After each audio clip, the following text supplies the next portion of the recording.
Actual আপনারা বিভিন্ন সময় দেখেছেন 2024 যাদবপুর লোকসভা কেন্দ্রে আমি ক্যান্ডিডেট ছিলাম। আইএসএফ থেকে আমাকে প্রার্থী করা হয়েছিল।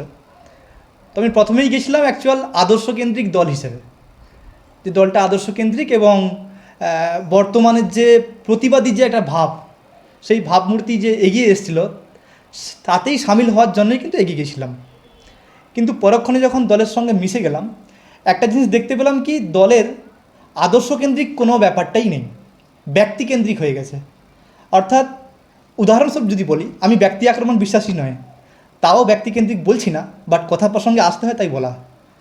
দেখবেন নওশাদ সিদ্দিকী সাহেব, মাননীয় এমএলএ সাহেব, উনি যেখানে যে কোনো জায়গায় মিটিংয়ে যদি যায় তবেই দেখবেন একটা পাবলিসিটি আসে, মানুষজনের একটা আগ্রহ শুরু হয়, প্রচুর মানুষের সমাগম হয়। যেই মাত্র উনি যাচ্ছেন না কোনো মিটিংয়ে, অন্য কোথাও মিটিং ওনাকে ছাড়া হচ্ছে, লক্ষ্য করবেন ওখানে কিন্তু কোনো মানুষের ঢল থাকে না। তাহলে একটা জিনিস পরিষ্কার, এটা কিন্তু ব্যক্তিকেন্দ্রিক দল হয়ে গেল। আর এই ব্যক্তিকেন্দ্রিক দল খুব বেশি দিন সচল থাকতে পারে না, এটা একটা বড় ব্যাপার থাকে। আমি দলকে জানিয়েছিলাম, আলোচনাও চালিয়েছি, কিন্তু সেভাবে তেমন কোনো গুরুত্ব না দেওয়ায় আমার মনে হলো যে দলটা হয়তো ঠিকঠাকভাবে হয়তো অনেক দিন পর্যন্ত এগিয়ে যেতে পারবে না। দ্বিতীয় হচ্ছে কি, যাকে আমরা দেখেছি অ্যাকচুয়াল আমরা দেখেছি ভাঙড়ের ত্রাস, আরাবুল ইসলাম, মানে ভাঙড়ের তাজা নেতা বলা হতো একটা সময়, তৃণমূলের একজন দাপুটে নেতা বলা যেত। তার হাতে আমাদের এই আইএসএফের ভাই মহিউদ্দিন, তারপর আমাদের রেজাউল গাজী, এবং এরকম আনঅফিসিয়াল যদি বলি তাহলে 25+, অফিসিয়াল রেকর্ড যদি বলি তাহলে 15টা মতো গুলি করে মেরেছে সে আরাবুল ইসলাম। যে আইএসএফ ফ্যামিলির ছেলেগুলোকে গুলি করে মারা হলো, তাদের জীবনের পরিবর্তে আর কোনো রকমভাবে কোনো কম্প্রোমাইজ হতে পারে বলে মনে হয় না। এটা আমার কাছে খুব আঘাত করেছে যে ব্যক্তি আইএসএফের বাড়ির ছেলেগুলোকে গুলি করে মেরেছে জন্তু জানোয়ারের মতো, এবং আইএসএফের অভিযোগে সে জেল খাটলো। এবং নওশাদ সিদ্দিকীকে যখন জিজ্ঞেস করা হলো যে আরাবুল যদি কোনোদিন আসে আপনি নেবেন, বলছে না না, ওর সাথে কোনো আপোষ নেই। সেই ব্যক্তি যখন আজকে আইএসএফের হয়ে কাজ করবে, নওশাদ সিদ্দিকী ভাইজানের সাথেই কাজ করবে, তার মানে এটা বুঝে নিতে হবে আলটিমেটলি দলের ব্যাপারটা কিংবা এই যে আদর্শ নীতিগত যে ব্যাপার, এখানেই প্রশ্ন উঠে যায়। এটা একটা আমার চোখে দৃষ্টিকোণ থেকে একটা খারাপ লাগলো। তো সেই থেকে আর মনে হলো যে আলটিমেটলি এই সময়ে যে পর্ব চলছে পশ্চিমবঙ্গে, বাঙালি তাড়াও, বাঙালিকে আক্রমণ, ইসলামিক আক্রমণ, মুসলিম দেখলে মেরে ফেলা, তাড়িয়ে নিয়ে যাওয়া, এই ব্যাপারটাকে একমাত্র রুখতে পারে বিকল্প হিসাবে একমাত্র তৃণমূল কংগ্রেস। কিন্তু বিজেপি যেভাবে আক্রমণাত্মক ভঙ্গিতে পশ্চিমবঙ্গে আসছে, যদি কোনোভাবে বিজেপির হাত শক্ত হয় তাহলে কিন্তু এখানে মুসলিমের সাথে সাথে বাঙালি কিন্তু নিধন হতে শুরু করবে। আজকে এটা আমরা পরিষ্কার বুঝতে পারছি। তাই এই মুহূর্তে তৃণমূল কংগ্রেসের হাতটা শক্তিশালী করাটা বুদ্ধিমানের কাজ হবে। তাই আমি দলটা পরিবর্তন করেছি। আর যেহেতু সাংবিধানিক অধিকার, যে কোনো ব্যক্তি যে কোনো সময় যে কোনো দল করতে পারে, আমি যে কোনো বক্তব্য রাখতে পারি, আমার স্বাধীন ভারতবর্ষে এটাই আমি স্বাধীন। তাই স্বাধীনতা অর্জন করার পরে যদি আমি পরাধীনতার মতো আচরণ করি, এটাকে স্বাধীনতাকে আমি বলে না। তাই সেক্ষেত্রে এটা আমার নিজস্ব মতামত, ব্যক্তিগত মতামত, আমার ভালো লেগেছে, তাই আমি দল পরিবর্তন করেছি। অ্যাকচুয়াল 2026 বিধানসভা নির্বাচন ভাইটাল নির্বাচন। এই সময় বিজেপি যে আগ্রাসী মনোভাবটা নিয়ে আসছে, এখানে কিন্তু বাঙালি নিধন, এবং যেভাবে আমরা দেখলাম এসআইআরকে টার্গেট করে যেভাবে মুসলিম মহিলাদের এবং মুসলিম ফ্যামিলিদেরকে টার্গেট করে নাম ডিলিট করছে, নাগরিকত্ব হারিয়ে গেলে তার ভোটের কোথায় কিছুই থাকবে না। তাই আগে নাগরিকটা হও, তারপর না ভোট। কিন্তু যখনই ভোটারই আমার নাম থাকলো তখন ভোট দেবো কী করে? তাই এই মুহূর্তে বিজেপিকে রুখতে গেলে টিএমসির হাতকে মজবুত করতে হবে, এবং সমস্ত আঞ্চলিক যে পরাশক্তিগুলো আছে বা ছোটোখাটো যে ছোটো দলগুলো আছে, সবার উচিত এই মুহূর্তে তৃণমূল কংগ্রেসের হাতকে শক্তিশালী করা। তবেই আসবে আমাদের আসল পরিবর্তন। এবং এই মুহূর্তে যে ডেভেলপমেন্ট তৃণমূল কংগ্রেস সরকার নিচ্ছে, এটা কিন্তু অভূতপূর্ব ভাব সাড়া ফেলেছে। দেখুন, সাংগঠনিক যদি ব্যাপারটা বলতে পারি, যে তৃণমূল কংগ্রেসের বিকল্প হিসেবে এখন কোনো রাজনৈতিক দল তো উঠে আসেনি, এবং যে পরাশক্তি, যে পরজীবী শক্তি এই বিজেপি, একে একমাত্র রুখতে তৃণমূল কংগ্রেসই পারে।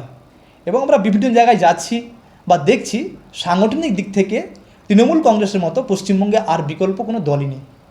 আমরা তৃণমূলে জয়েন করলাম, অর্থাৎ সম্মানীয় মমতা ব্যানার্জি এবং সম্মানীয় সাংসদ অভিষেক ব্যানার্জি মহাশয়ের হাত শক্ত করার জন্য কেন তৃণমূল জয়েন করলাম? কারণ আমরা সুযোগ সন্ধানী নয়। যদি সুযোগ সন্ধানী হতাম তাহলে আমরা নিশ্চয়ই প্রার্থী ঘোষণার আগে আমরা জয়েন করতাম। আমরা জয়েন করেছি একটাই কারণে, বর্তমানে রাজনৈতিক যে পরিস্থিতি বা সমীকরণ তৈরি হয়েছে পশ্চিমবঙ্গে, বিজেপিকে রুখতে গেলে সম্মানীয় মমতা ব্যানার্জি এবং সম্মানীয় অভিষেক ব্যানার্জির হাত শক্ত করা ছাড়া আর কোনো আমাদের দ্বিতীয় বিকল্প নেই। সেই জন্য আমরা তৃণমূল পার্টিতে জয়েন করলাম। নিশ্চয়ই আমরা তুলে ধরতে পারবো শুধু সংখ্যালঘু সম্প্রদায় নয়, সাথে সাথে schedule caste, schedule tribe, OBC সম্প্রদায়ের মানুষের যারা চাকরি, শিক্ষা, উন্নয়ন সবই শ্রদ্ধেয় সম্মানীয় মমতা ব্যানার্জির নেতৃত্বে পশ্চিমবঙ্গে হচ্ছে এবং আগামী দিনে আরও যাতে দ্রুত গতিত হয় তার জন্য আমরা তাদের কথা তুলে ধরব। কারণ আপনারা জানেন যে এই তৃণমূল কংগ্রেস আসার আগে যে বামেদের রাজত্ব ছিল, সেই বামেদের রাজত্বের সময় মুসলিমদের চাকরি একেবারে তলানিতে চলে গেছে। আজকের যদি দেখেন যে বামেদের চলে যাওয়ার সময় যে মুসলিমদের শিক্ষা, স্বাস্থ্য, কর্মসংস্থানের যে উন্নতি হয়েছে না ধ্বংস হয়েছে, আর আজকের মমতা ব্যানার্জির রাজত্বে যে এই গত 15 বছরে কতটা উন্নয়ন হয়েছে আপনারা যদি গুগলে টাইপ করেন দেখতে পারবেন।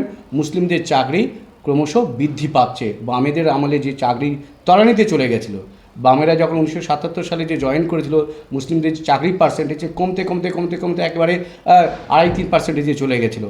আজকের এই গত 15 বছরে দেখবেন, আপনি গুগল বা যে কোনো রিসার্চ করবেন, যে কোনো অনলাইনে দেখবেন যে মমতা ব্যানার্জির আসার পরে সেই চাকরির পার্সেন্টেজ আস্তে আস্তে কিন্তু বাড়ছে। সুতরাং মমতা ব্যানার্জি হচ্ছে সংখ্যালঘু সম্প্রদায় বলুন, আদিবাসী বলুন, শিডিউল কাস্ট, শিডিউল ট্রাইব সবার উন্নয়ন সমানভাবে নজর দিয়েছে এবং সমানভাবে করার চেষ্টা করছে। আইএসএফ ছাড়ার মূল কারণ হচ্ছে, দেখুন গত 15 বছরে যদি দেখেন, এই যে পশ্চিমবঙ্গে যে সোনার বাংলা আমরা জানি, সম্প্রীতির বাংলা, এই সম্প্রীতির বাংলাতে সাম্প্রদায়িক বিজেপির উত্থান হয়েছে। সাম্প্রদায়িক বিজেপির উত্থানের একমাত্রই কারণ হচ্ছে কংগ্রেস এবং সিপিএমের মধ্যে যে কী বলবো একটা ষড়যন্ত্র। সিপিএম এবং কংগ্রেস ষড়যন্ত্র করে বিজেপিকে এনেছে। কারণ আপনারা স্ট্যাটিস্টিক দিলে বুঝতে পারবেন, 2011 সালে যে নির্বাচন হয়েছিল সেই সময় বামেদের এবং কংগ্রেসের যে ভোট পার্সেন্টেজটা ছিল, সেই ভোট পার্সেন্টেজটা ক্রমশ আস্তে আস্তে কমেছে এবং সেই পার্সেন্টেজটা আস্তে আস্তে বিজেপির বেড়েছে। আবার অন্যদিকে যদি দেখেন, তৃণমূলের যে ভোট পার্সেন্টেজ 2011 সালে, সেই ভোট পার্সেন্টেজ আস্তে আস্তে আস্তে বেড়েছে। অর্থাৎ বিজেপির বিরোধী একমাত্র শক্তি কিন্তু তৃণমূল। সেই জায়গায় বামেরা এবং কংগ্রেসরা নিজেদের ভোটটা ধরে রাখতে পারেনি, নিজেদের সংগঠন দুর্বলতার জন্য, নিজেদের অন্তর্কল হওয়ার জন্য তারা কিন্তু এই দায়টা মমতা ব্যানার্জির সরকারকে দেয় বা মমতা ব্যানার্জিকে ব্লেম করে। যারা রাজনীতি নিয়ে পড়াশোনা করেছে বা একটু জানতে চায়, আপনাদের মতো যারা আছে রাজনীতি একটু চর্চা করে ভালোবাসে, তারা যদি একটুখানি ভাবেন, দেখবেন এই পশ্চিমবঙ্গে সম্প্রীতির বাংলাতে বিজেপিকে এনেছে সিপিএম এবং কংগ্রেস। এরা এদের নিজেদের ঘর রুখতে পারেনি। এদের নিজেদের যে একটা প্রতিবাদী শক্তি, বিরোধী শক্তিকে কিন্তু বিজেপি জয় করে নিয়েছে। বিরোধীদেরকে ভেঙে দিয়েছে কে? বিজেপির ভোট পার্সেন্টেজ 2011 সালে মাত্র 4% ছিল। আজকের সেই ভোট পার্সেন্টেজ কত পার্সেন্টেজে এসে গেছে? একটা প্রায় রিমার্কেবল পার্সেন্টেজে চলে এসেছে। সেই পার্সেন্টেজটা কমেছে কাদের? বামেদের এবং কংগ্রেসিদের। অর্থাৎ বাম আর কংগ্রেস দেউলিয়া হয়ে গেছে বিজেপির কাছে। আজকে সেই জায়গায় মমতা ব্যানার্জির নেতৃত্বে তৃণমূল সরকার বা তৃণমূল দল যে ভোট পার্সেন্টেজ কিন্তু ক্রমশ বাড়িয়েছে। এর থেকে বোঝা যায় বিজেপির বিরুদ্ধে মমতা ব্যানার্জি একমাত্র শক্তিশালী হাত। শুধু পশ্চিমবঙ্গ নয়, ভারতের নিরিখে আগামী দিনের প্রধানমন্ত্রী হবেন আমাদের সম্মানীয় মমতা ব্যানার্জি মহাশয়। কারণ বিজেপির বিরুদ্ধে তিনি লড়াই করছেন একাই। একদম আপনি সাহেব, আপনাকে ধন্যবাদ, আপনি প্রশ্নটা করেছেন। পশ্চিমবঙ্গে সাম্প্রদায়িক শক্তি বিজেপির জন্মদাতা হচ্ছে সিপিএম এবং কংগ্রেস। কারণ মমতা ব্যানার্জি 2011 সালে জয় পাওয়ার পর যে জায়গাগুলো মমতা ব্যানার্জি এমএলএ সিট বার করেছিল, জিতেছিল, সেই জায়গা থেকে আরও তিনি বিভিন্ন জায়গায় এমএলএ সিটের সংখ্যা বাড়িয়েছে। সিপিএম এবং কংগ্রেস 2011 সালে যাদের এমএলএ সিট বা ভোট পার্সেন্টেজ যার ছিল, আস্তে আস্তে সেটা কমেছে। এর দ্বারা বোঝা যায় আমাদের পশ্চিমবঙ্গের বিরোধীরা বিজেপির কাছে পরাজিত হয়েছে। মমতাকে কিন্তু পরাজিত করতে পারেনি। মমতা বরঞ্চ বিজেপি বিরোধী শক্তি, সাম্প্রদায়িক বিরোধী শক্তি আরও তীক্ষ্ণ, আরও বলিষ্ঠ করেছে। শুধু পশ্চিমবঙ্গ নয়, সারা ভারতবর্ষে একমাত্র মমতা ব্যানার্জির তৃণমূল যারা বিজেপির বিরুদ্ধে চোখে চোখ রেখে লড়াই করে যাচ্ছে। পশ্চিমবঙ্গে 2026-এ বিধানসভা নির্বাচনে সম্মানীয় মমতা ব্যানার্জি এবং সম্মানীয় অভিষেক ব্যানার্জির নেতৃত্বে পশ্চিমবঙ্গে থেকে বিজেপিকে আমরা বঙ্গোপসাগরে ছুঁড়ে ফেলে দেবো।